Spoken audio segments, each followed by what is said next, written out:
Hello. The stage was set, the lights dim, and the cameras roll as Prime Minister Lawrence Wong delivered what was meant to be a defining vision for Singapore's future in an era of upheaval. His words were polished, his tone measured, the familiar cadence of a technocrat assuring his people that the ship of state remains steady despite the gathering storm. But beneath the veneer of confidence, there was something unsettling in the air, a dissonance between the rhetoric of adaptability and the stubborn inertia of old assumptions. The world is fracturing, the old order is in its death throes, and yet Singapore's leadership clings to the fading illusion that the rules based system it built its fortune upon will endure. For a small, open economy like Singapore, these global developments are deeply worrying. Our prosperity has depended on a stable, rules-based global order and the free flow of trade, capital, people, and ideas. As the old order frays, a new one will eventually emerge.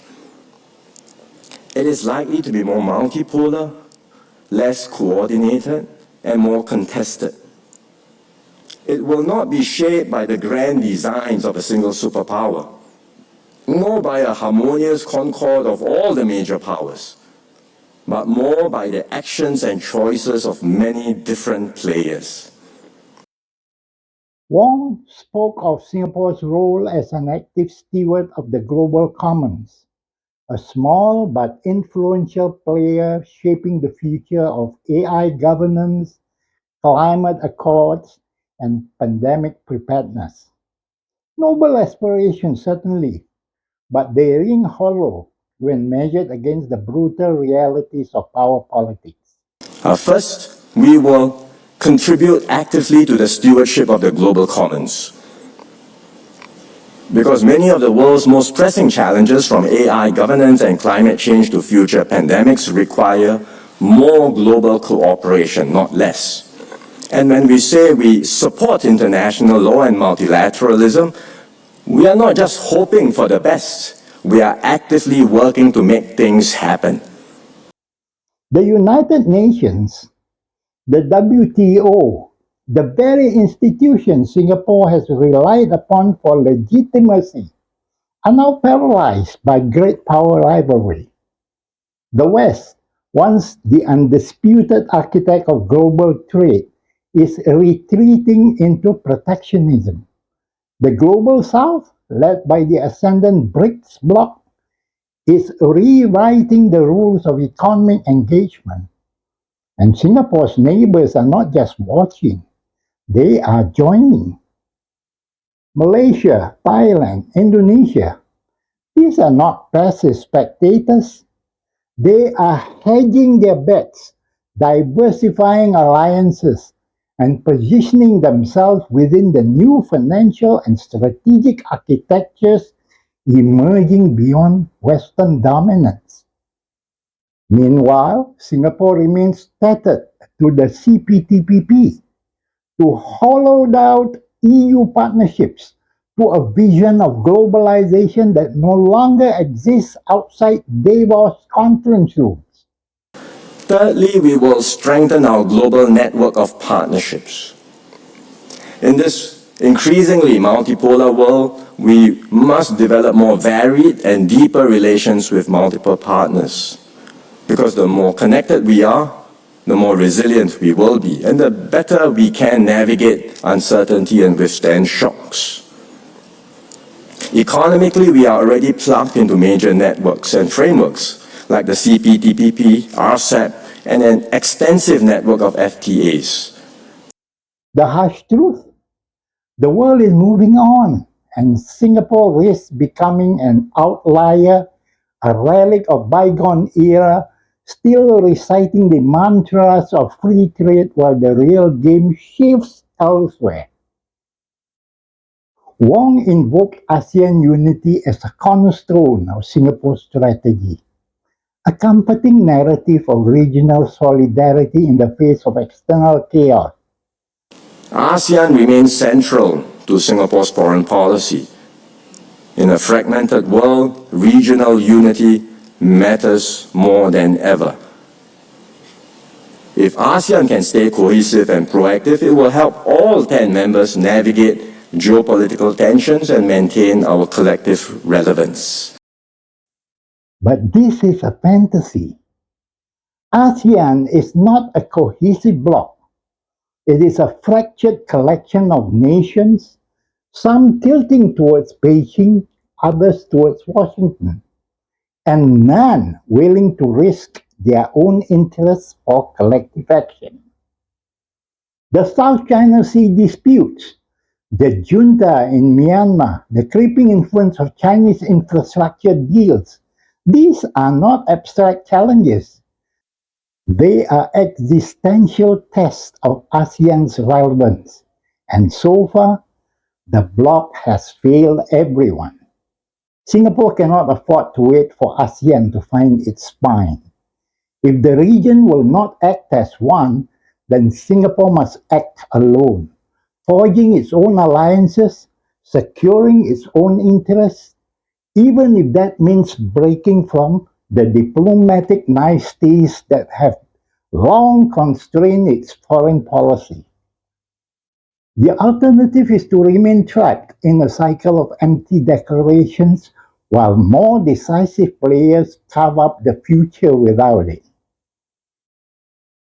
There was something almost tragic in Wong's portrayal of Singapore as a responsible global actor, championing climate agreements and vaccine equity, while at home, the social contract frays under the weight of elite indifference. The government lectures the world on sustainability, yet allows property speculation to push housing prices beyond the reach of ordinary citizens. It preaches inclusivity on the international stage, yet maintains tax policies that favor foreign capital over its own people. The most glaring symbol of this hypocrisy, the ABSD exemptions for American citizens, a concession that reeks of subservience to Washington's demand. Why should US expatriates enjoy privileges denied to Singaporeans struggling to afford their first home?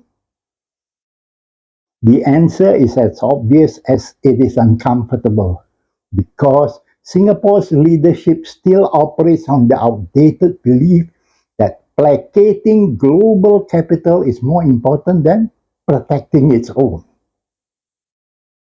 Then there is the matter of defense, a realm where Singapore's strategic choices reveal a startling lack of foresight.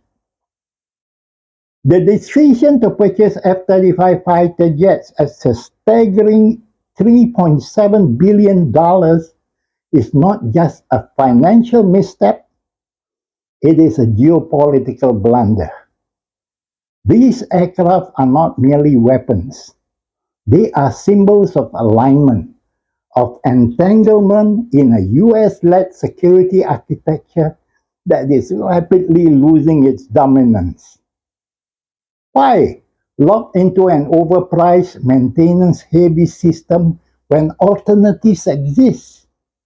Russia's Su-75 and China's J-35 offer comparable capabilities at much lower cost. And more importantly, they represent a diversification of supply, a hedging strategy that would reduce Singapore's vulnerability to Western arms embargoes or political pressure.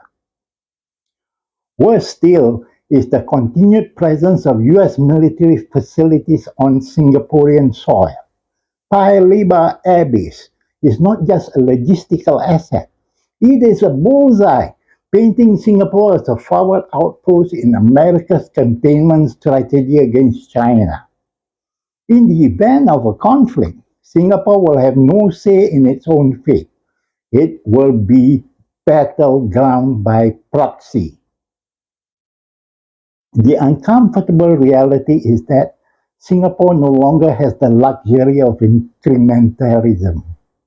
The world is not merely changing, it is being remade by forces that do not care about Singapore's past success. The US dollar's dominance is eroding. The BRICS nations are building parallel financial systems.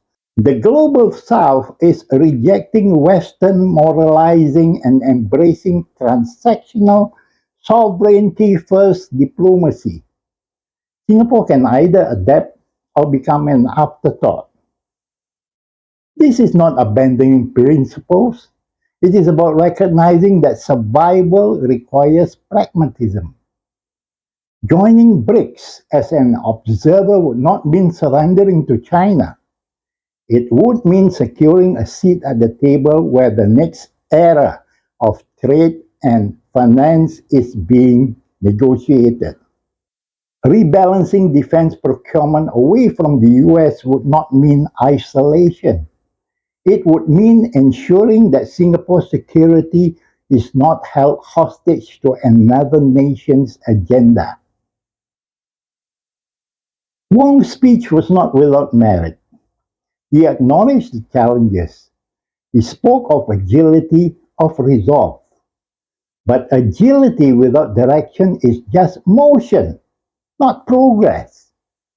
Resolve without action is just words, not strategy. The coming years will test whether Singapore's leadership has the courage to break from the past. Will it cling to the illusion of a Western led order that no longer exists? Or will it seize the initiative, redefine its place in the world, and most importantly, put its own citizens first?